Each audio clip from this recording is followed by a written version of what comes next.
I still remember the chill I felt, not from the weather, but from the words Eva whispered when no one else could hear. I just don't like you.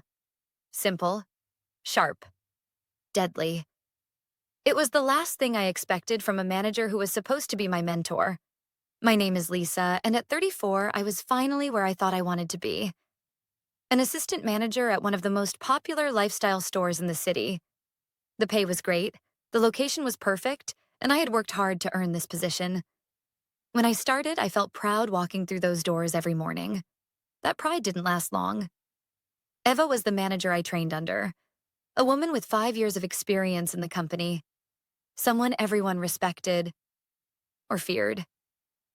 During my first weeks, she was professional, even friendly. She taught me the ropes, gave me advice, and occasionally complimented me. But soon after I settled into my role, something shifted. Her smiles faded, replaced by cold stares. Every minor misstep was pointed out, even when it wasn't technically wrong. At first, I brushed it off. Maybe she was just strict. Maybe I needed to prove myself. Maybe I was imagining things, but I wasn't. The compliments stopped. The corrections became daily. She would casually remind me in front of others, "Remember, Lisa? I trained you." Almost like she wanted everyone to remember I was beneath her. Still, I kept pushing forward. I implemented some new procedures that boosted our sales. The owner, Mr. Daniels, even stopped by once to compliment me personally. I could tell Eva hated it. What I didn't know then was that this wasn't just professional jealousy. It was personal. Eva wasn't just tight with the general manager, Sandra, who I barely saw since she worked second shifts. They had been friends for over a decade, working together at another store before joining this one. I only discovered this connection months later, but by then, the damage was done. The real blow came one quiet Thursday evening. As I wrapped up paperwork, Sandra called me into the office.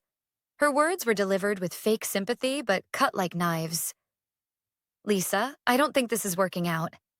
I blinked. "Excuse me? You're still making mistakes after 6 months. Mistakes someone at your level shouldn't be making." "What mistakes exactly?" I asked, my voice steady even though I felt like the ground was shifting under me. She listed a few petty complaints, misplacing a supply order, forgetting a minor scheduling update. Things Eva had nagged me about but never documented. Most of what Sandra mentioned wasn't even true. I knew it, and I suspected Sandra did too. I tried to defend myself, but it was pointless. Her mind was made up. When I stepped out of the office, I felt like I'd been sucker punched. 6 months of dedication, progress, and results, all wiped away by a conversation behind closed doors. The store felt colder, the fluorescent lights harsher. And then as I turned the corner to grab my bag, Eva was waiting. That's when she leaned in, her voice low and venomous. "I just don't like you." And then she walked away like nothing happened. I stood there, stunned. Not devastated, not yet, but stunned. I needed this job. I had bills, dreams, and I genuinely loved the work. But more than anything, I felt betrayed. I had never been anything but respectful to Eva. Why? Because I dared to do well? Because I threatened her comfort zone? I tried calling Mr. Daniels, hoping he would hear me out. He sounded kind, but also detached. "Sandra runs the day-to-day," he explained. "I trust her judgment. Honestly, if things hadn't been so tense between you and Eva, maybe we could have worked it out." There it was, the dagger twisting. Eva had painted me as the problem all along. My job wasn't just gone, it was taken, and she made sure of it. As I packed up my things that night, I promised myself one thing. I wasn't going to beg. I wasn't going to grovel. But I wasn't going to walk away quietly either. I spent the weekend replaying every conversation, every strange glance, every petty comment Eva had ever made. The puzzle pieces started shifting into place. I could see it now. Eva was never just tough on me. She was targeting me from day one. By Sunday night, I wasn't even sad anymore. I was angry. Angry at Eva for sabotaging me. Angry at Sandra for blindly trusting her. angry at myself for not realizing sooner how deep their connection ran. But what Eva didn't know about me was that I don't give up easily. I might have left the store that night without a job, but I didn't leave without options. First thing Monday, I started digging. The one thing Eva underestimated? My attention to detail. She might have been smug in person, but she was careless online. I'd heard snippets of gossip from coworkers about Eva's rough patch a few months ago. At the time, I thought nothing of it. Now, it felt like a clue. I opened my laptop and without hesitation subscribed to one of those online background search services. Within minutes, I found it. Eva Lynn Walters, DWI arrest, state of Crestview, 3 months ago. I stared at the screen, stunned. Not only was Eva hiding a criminal charge, but in our line of work, it was much more than just a personal mistake. It was a professional disaster. Managers at our level were required by law to report any criminal charges to the licensing board. It wasn't optional. A DWI wasn't just a black mark on her record, it was grounds for immediate suspension of her professional license, and without it, she couldn't legally hold her position. I double-checked. Triple-checked. It was all there. Public record, date of arrest, upcoming court hearing. She hadn't reported it. She had gambled on no one finding out. Now, I held the winning hand. My heart pounded as I debated what to do next. Part of me felt petty. Was this revenge? Was I lowering myself to her level? But then, I remembered, this wasn't about revenge. This was about justice. She'd manipulated and lied to push me out, and I had done nothing but try to do my job. She had taken food off my table without a second thought. She didn't deserve to get away with it. I called Mr. Daniels. This time, I didn't hesitate. Mr. Daniels, I know you said you trust Sandra and Eva, but you need to hear this. I could hear the shift in his tone the moment I mentioned Eva's DWI. Are you sure about this? Positive. I have the records right in front of me. She has a court date next month, and according to the state licensing board's guidelines, she was supposed to report this immediately. There was silence on the line, but I could almost hear the gears turning in his head. That's serious, he said finally. I had no idea. She didn't report anything. I stayed quiet, letting him process it. Lisa, he said after a long pause, I want to thank you for bringing this to me. I'm going to handle this personally. I hung up, feeling a strange mix of nerves and satisfaction. I had no idea what would happen next, but one thing was certain. The game had just changed. That night, I barely slept. I kept picturing Eva's smug grin, Sandra's dismissive tone, and that awful whisper in the hallway. I just don't like you. Well, the feeling was mutual now. The next morning, my phone rang earlier than expected. It was Mr. Daniels. Eva's been let go, he said, calm but firm. She violated company policy and failed to disclose her charge. I owe you an apology, Lisa. I should have looked deeper. If you're interested, I'd like to offer you Eva's position. Full manager. Same salary Eva was making. Actually, more. I think you'd be great. For a moment, I was speechless. This was more than I expected. Thank you, I finally said. I'd be honored. Oh, and one more thing, he added. Sandra and I had a serious talk. She'll be staying on for now, but under closer supervision. We'll be making some adjustments. I agreed to meet him the next morning to sign paperwork and officially step into the role. As I ended the call, I felt it. Not just relief, but power. Eva thought she could destroy me quietly. She had no idea who she was dealing with. But what neither of us knew yet was that the real confrontation was still to come. The next morning, I arrived at the store earlier than usual. The parking lot was still empty, the air crisp with the quiet promise of change. I walked through the doors, not as the assistant manager Eva had dismissed, but as the new store manager, with keys in hand and the owner's full backing. Mr. Daniels was already inside, waiting with a fresh set of paperwork and a professional but genuine smile. Congratulations, he said. It's officially yours now. As I signed the contract, I couldn't help but think about Eva. Did she know yet? Had the news reached her? Part of me imagined her brushing it off, convincing herself she'd land on her feet, charm her way into another job just like she always did. But deep down, I knew this hit would be different. This wasn't just losing a position. This was losing her license, her credibility, and the career she had carefully built. Once the paperwork was finalized, Mr. Daniels gave me one more surprise. "By the way," he said casually, "Ava will be stopping by today to pick up her personal belongings. She doesn't know you've been promoted yet." His eyes twinkled, amused. "You're welcome to stick around for it if you'd like." A slow smile crept across my face. I wouldn't miss it. I spent the next hour preparing the store for opening, going about my usual duties. It felt surreal, like nothing had changed, yet everything had. The staff, unaware of the shift in power, greeted me as usual. I kept it quiet for now. I wanted Eva to see it herself. The door chimed just after opening. I didn't even have to turn around.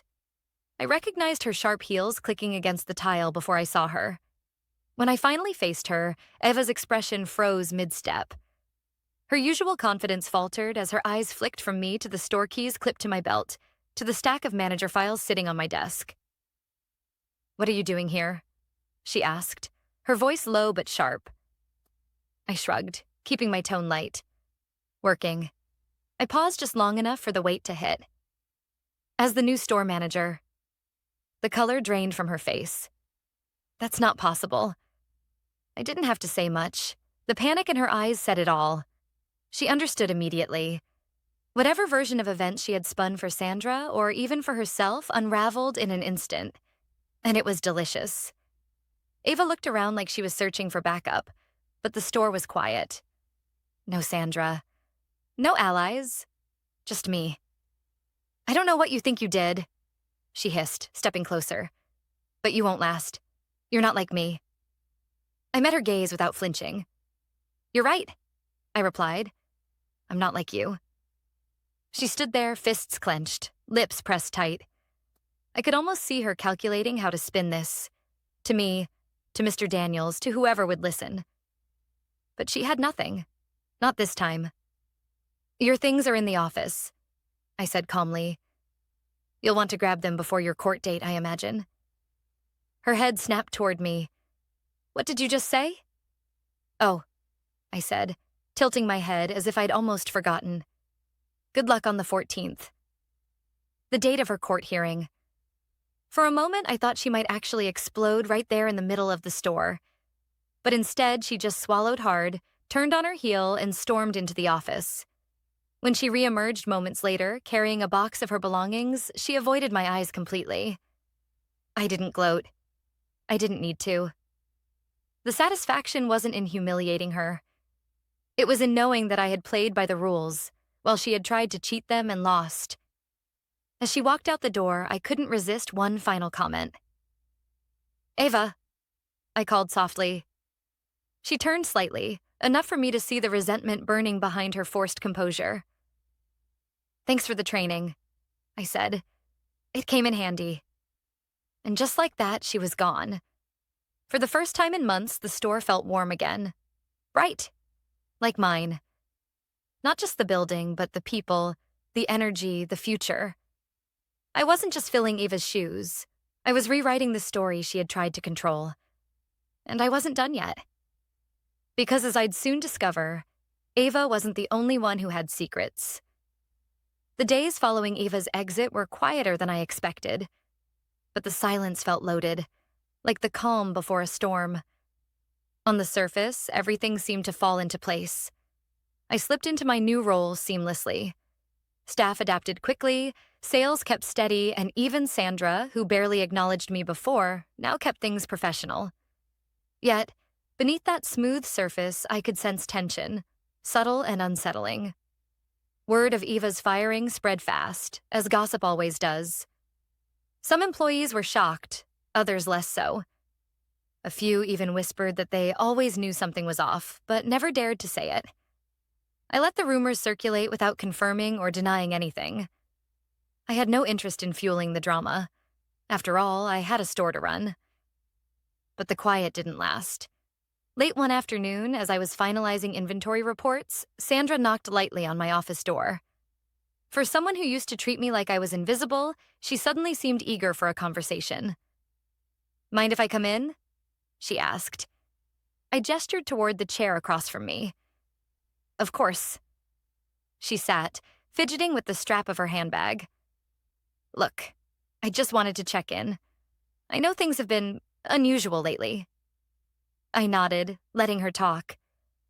"I didn't realize Eva hadn't reported the DWI," she continued. "She never told me. If I had known—" "You would have done what?" I asked softly, keeping my tone even. Sandra blinked, caught off guard. "I would have made sure the proper steps were taken." I didn't push further. I could tell she was nervous and maybe even guilty. Sandra might have been tight with Eva, but I was starting to think she hadn't known the full story. Maybe Eva kept secrets from her too. Sandra cleared her throat. "Anyway, Mr. Daniels is pleased with how you've stepped up. I just wanted you to know that." Translation: she knew the owner had sided with me, and now she was scrambling to stay on the right side of things. I thanked her and watched as she quickly excused herself, leaving behind the scent of too late loyalty. That evening, I stayed after hours to organize some files Eva had left behind. Most of it was nothing. Old schedules, sales reports, boring day-to-day paperwork. But then I found a small, locked drawer in the bottom of the filing cabinet. The key was taped underneath the desk, probably forgotten in Eva's haste to leave. Inside were notes. Lots of them. My stomach dropped as I sifted through them. Eva had been keeping a detailed log about me. She had documented every small mistake I supposedly made, complete with exaggerated versions of events and even fabricated incidents. There were notes about conversations we never had, supposed warnings she gave me, and even falsified customer complaints. But what caught my attention most was a printed email, one she must have thought no one would ever find. It was from Sandra. "I agree. She's too ambitious. Keep documenting everything, even the small stuff.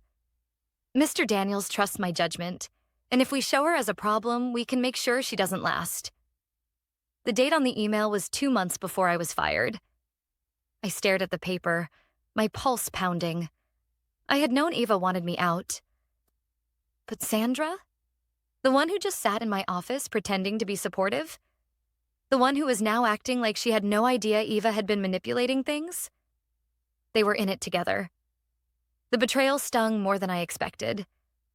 I had been so focused on Eva that I never considered Sandra might have been pulling strings from the shadows. No wonder she defended Eva so fiercely. No wonder Mr. Daniels mentioned tension between me and Eva when he first fired me. They had fed him a narrative he trusted without question. I leaned back in my chair, letting the weight of the discovery sink in. The fight wasn't over. Eva might have been the one to whisper the final words before my firing, but Sandra had handed her the script. I spent the rest of the evening making copies, scanning everything into a secure folder. I wasn't going to act impulsively. Not this time. I had learned that patience and preparation were my best weapons. As I locked the office and stepped into the cool night air, one thought kept echoing in my head. Eva was out.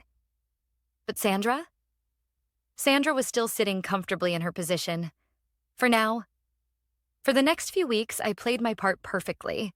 I showed up early, ran the store efficiently, smiled at customers, and treated Sandra with the same courtesy I always had. I said nothing about the email, nothing about the files, nothing about the betrayal. But I watched, and I waited. I noticed every nervous glance Sandra gave me during manager meetings, every time she avoided eye contact or rushed through discussions. She knew something had shifted, even if she didn't know exactly what. It was subtle, but I could feel it. The power dynamic had changed. She might still have been my superior in title, but I was no longer the assistant manager quietly taking orders. I had learned from Eva's mistake. I wasn't going to rush. I wasn't going to go to Mr. Daniels until I had everything I needed. Not just the email, but a pattern. Proof that Sandra had been manipulating the narrative behind the scenes for months. I wanted the truth to be undeniable. So I started my own documentation. I tracked every decision Sandra made, every questionable instruction she gave, every backhanded comment about me or the staff. I wasn't paranoid. I was prepared. Just like Eva, Sandra was sloppy when she thought no one was watching. She'd casually mention keeping certain employees in check, or openly refer to some of the younger staff as replaceable. She'd still drop occasional comments about me, always in passing, like, "Lisa's doing okay." For now. She couldn't help herself. Old habits. At the same time, I rebuilt trust with the team. Without Eva's constant presence, morale improved dramatically. Staff who had once been distant started opening up, casually mentioning how weird things felt before, how tense Eva and Sandra had been behind the scenes. No one knew specifics, but the consensus was clear. Something had been off. Then came the final piece. Late one Friday evening, after closing, one of the younger employees, Mia, lingered behind. "Hey, Lisa," she said hesitantly. "Can I ask you something?" "Of course." Mia looked down, nervously twisting the strap of her bag. "Back when Eva was here? Did you know Sandra told us not to come to you with problems? She said we should go straight to Eva because you were still learning and might, make things worse."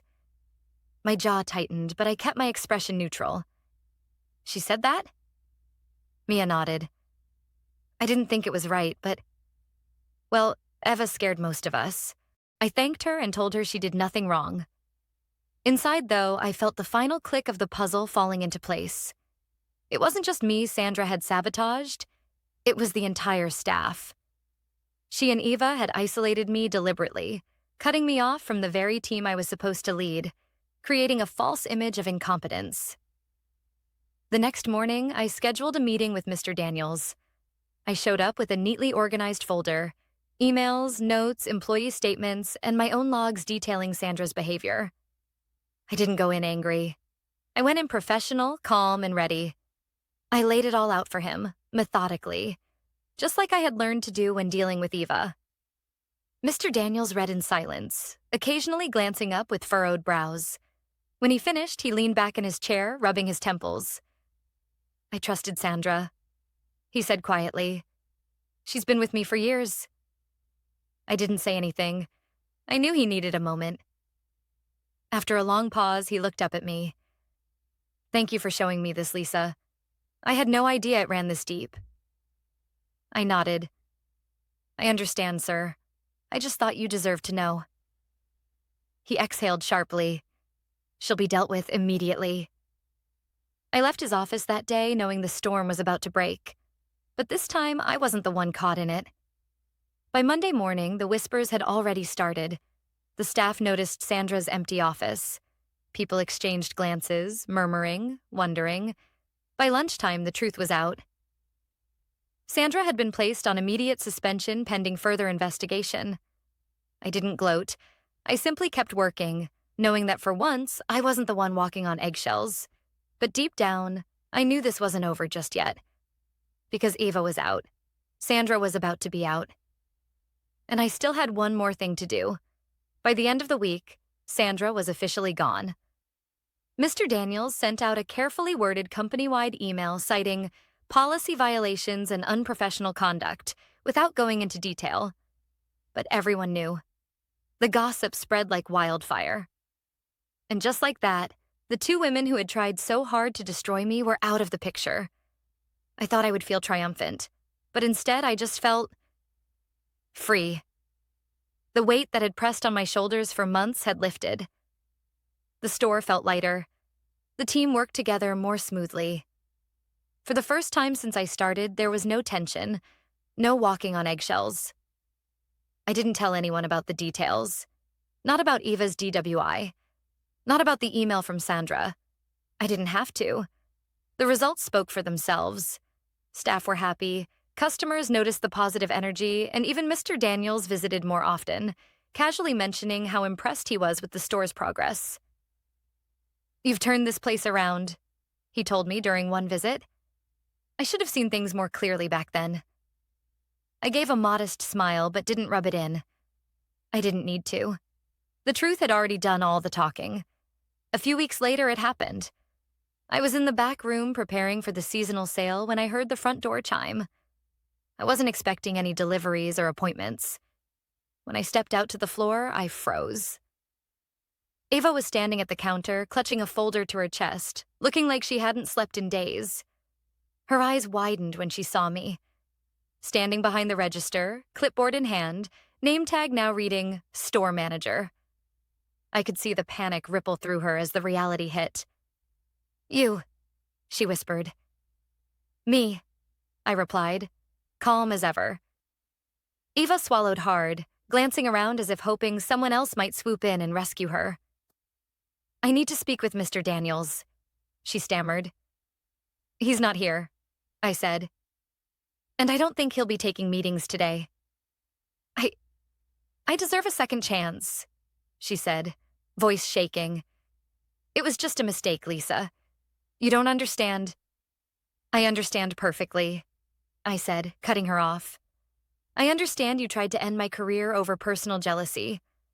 I understand you manipulated reports, isolated me from my team, and thought you'd never get caught."